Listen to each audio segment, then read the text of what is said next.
textured tea-green pyramid chamber angled upward toward a stone-carved dome.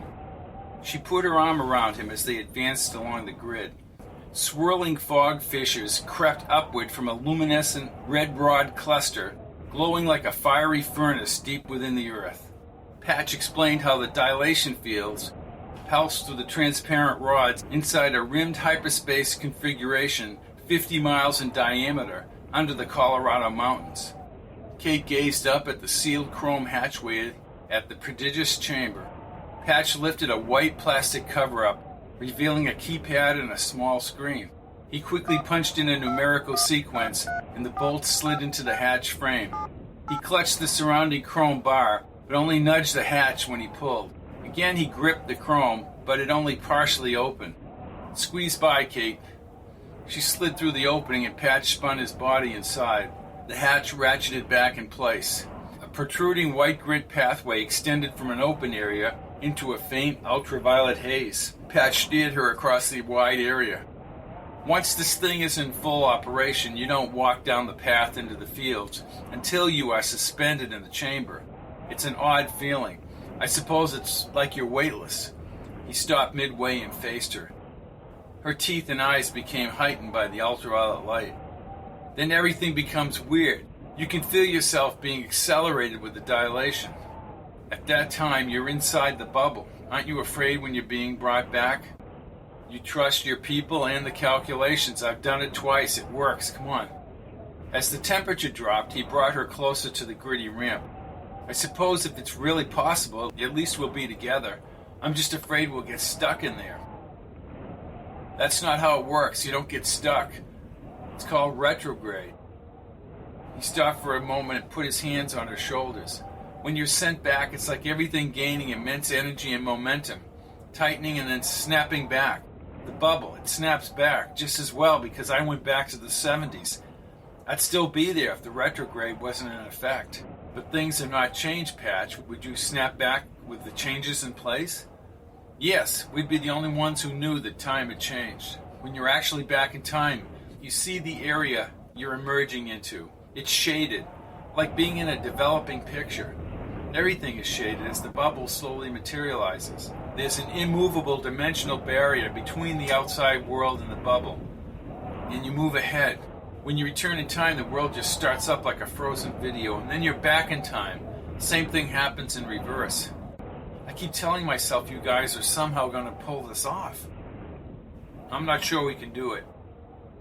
But we will have to warn everybody as to what will happen. Meynkewitz's voice echoed around the chamber.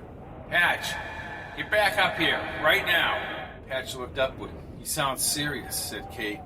He is. Personnel in green army fatigues packed the control room. Meinkewitz bounced between monitors and barked out orders. Kill them, for Christ's sake, he shouted into her red telephone. Ray, what's the matter? Meinkewitz talked as he darted about. We have problems outside. There are people shooting at the guard gate. Somebody knows about what we're doing in here. Security has been broken. Patch checked the orange console's power-up monitor. Over 5 hours to power up. I know that. We can just hold them back for a few hours. Patch worked the keyboard to form equations about actually landing back in time. Kate sat in the chair next to him as an image of the pyramid chamber formed on the blue screen. Can you leave without fully powering up? Asked Kate. Yes, but the problem is how far away you're going. If we plan on going back a week, I'll have the appropriate video and proof of what's going to happen. The power output can be tweaked with the navigation. That's what I'm setting up now. I'm not worried. Speak for yourself, Patch. Can we really change this? There'll be 2 of us back a week ago. You'll be in New York and I'll be on my way back from the meeting with Norcross. Plus, this is something called the Korbinski self-consistency principle. It's the whole unanswered question of whether you can change time, and I'm not sure about that. What is Korbinski? Having 2 of one person back there is a paradox. Korbinski says if an event exists in time, it would give rise to a paradox. Then the probability of that event happening is 0. Space-time passes away inside that chamber, Kate. You and I going back to change this disaster is a part of the space timeline all along. I don't get it. It'd still be 2 of each of us. Whatever we might do, We will reach these non-paradoxical ideas like having two of us. Then we won't be there. Weren't there two of you on your trips back? Patch turned from the computer and smiled. Well, I never heard of Patch Kincaid. You never looked. Probability is 0. Harrington scampered around the consoles to Meinkewitz. Ray, I've just posted men in the connector tunnels and the doors are secured. Someone tipped these people off. They understand the importance of Sector 13. I kept telling the Army to defend this place, but they wouldn't listen. They're arrogant enough to believe that no one could find out about Sector 13. Give it an hour, Ray. Wonderful. Patch looked up from the screen. We need more time. I understand that, Patch. Meinkewitz stood and faced Harrington across the room. Just hold the sons of bitches off, Bill. Hold them off. Chapter 6. Sector 13, Hastings Mountain, Colorado. Lower Control Area, July 19th, 1986. 6:33 a.m. A constant barrage of mortar launches, automatic weapon fire, and exploding hand grenades rattled the tunnel security doors for 2 hours. The sheer bulk of the old military fortress's multiple doors repulsed the attack. With each successive thud and blast, Patch tapped his fingers on the power-up console. 3 styrofoam coffee cups sat on the surface. The caffeine in the attack had his nerves frayed.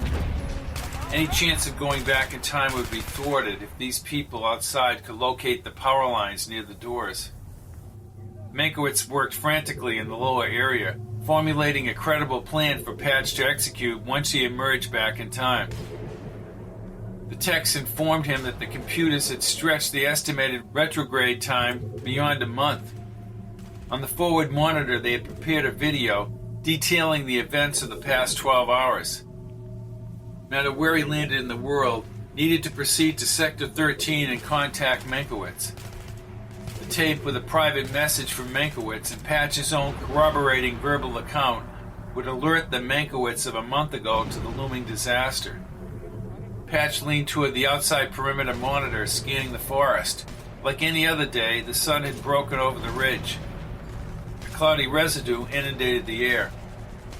Terrorists in beige camouflage uniforms milled around several green military vehicles, while another group hacked away at the charred tunnel doors.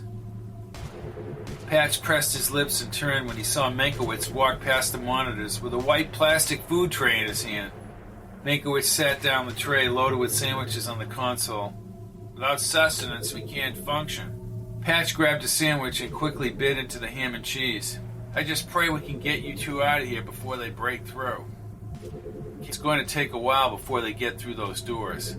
Meinkewitz nodded and then crossed the room again. He conferred with 3 men at the far station. A few minutes later, he returned with a maroon leather briefcase, lifted it onto the table, and popped the brass locks. A cellular phone box, a slim video machine, and a small portable computer filled the inside. Patch looked at Kate and then removed the computer. I haven't seen this slick model. Faster, it has a smaller chip. An entire intelligence schematic is inside. Meinkewitz picked up a tiny black book. Just in case, people and numbers to contact. The New York and San Francisco explosions are on the video. There should be no doubt in June that you've come from July, Kate said on the counter. What can you guys do 2 weeks ago that you couldn't do now? Meinkewitz drank the soda and burped. That's one hell of a question. I can only say that we'll have 2 weeks instead of a few hours. With the situation laid out, the names of the funeral house gang, I think we'll take whatever steps we need to prevent Armageddon. Still a big chance, said Patch. We should go farther back. With a full power-up, yes, we don't have that luxury. And when we retrograde? When you retrograde, Patch, I'll try to align you as close to New York City as possible. I can't guarantee it, but if you see the city standing, you come out of the bubble, you'll be successful. And if it's not, Meinkewitz did not answer. He studied a few readouts and then raised his hands into the air. Why the hell do we have warning lights on? I think they're coming through the ducts, Ray, shouted Harrington from the forward consoles. Meinkewitz banged the monitor. Jesus Christ, Dan. Patch left his half-bitten sandwich on the counter, took Kate's hand and stepped up to Meinkewitz and Harrington.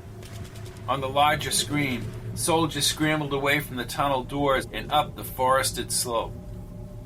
A flushed Harrington, minus his coat and tie, ran up the ramp. The few armed personnel left within the complex momentarily held back the intruders near the upper air vents, but the terrorists had gunned down 4 of Meynkewitz's technicians. Harrington believed they might have 15 minutes before the entire outside force stormed into the lower area. "This is going to get ugly," said Meinkewitz, looking at a pink and green air duct schematic on the computer screen. He shook his head several times and mumbled something to Harrington. Harrington seemed to concur. Then he rushed back to Patch and held his shoulder. "Patch, I want you in the chamber now. Kate's going with me. I don't give a damn what you do. Just get your ass down there." He turned to his men across the room. "Get them terrain jackets." Patch went over to the first systems console for several minutes as he ran reports on the power levels. He shook his head as Meinkewitz appeared behind him with terrain jackets. Meinkewitz helped Kate with her jacket, but turned back to the screen as Patch slipped into his camouflage survival jacket. "Okay, Ray, you sure as hell know you can't send us back without some kind of power-up, and I don't see that in the reports." "Patch, those bastards are inside the mountain." "Forget them. How are you going to get us out of here?" "We'll handle that. Without a full power-up, you can put in coordinates. It won't take longer, but we can get you back a couple of weeks." "Don't bullshit me, Ray. You don't know that. I'm going at focus dilation without a power-up to get you back. That is a theory, and you could blow up this whole place." "Is that right? What do you think the terrorists are doing right now?" Meinkewitz put his hand on Patch's shoulder. "Patch, we have no other option." Meinkewitz closed the briefcase. He thrust his hand behind Patch's back and pushed him forward. Patch held the briefcase in one hand and opened the fire door. He grasped Kate's hand down the stairs to the chamber ramp. Brilliant warning lights flashed along the bottom wall and down the concrete stairs. An early departure might mess everything up and send them into parts unknown. They emerged from the stairwell door. Patch looked up to the control area high above him. Meinkewitz spoke in a booming, clear voice above the outside pyramid. "Where are you, Patch?" "We just left the stairs. Ray, listen. Get as close to power-up as you can." Meinkewitz, now at the window span, shouted into the speakers. "I'm going to boost the chamber up exponentially. It's the only way. Then we'll contain the power burst." "I've never seen a computer simulation of that," he called over his shoulder as he and Kate approached the chamber hatchway. "Never mind. Just get inside. You'll be fine." "Right." Harrington yelled in the background. "They're through. They're coming down the elevators." "Close the security doors, Dan," shouted Patch. Inside the upper glass, Meinkewitz spun his hand like a plane propeller. "Get in the damn chamber. I'll get in there myself."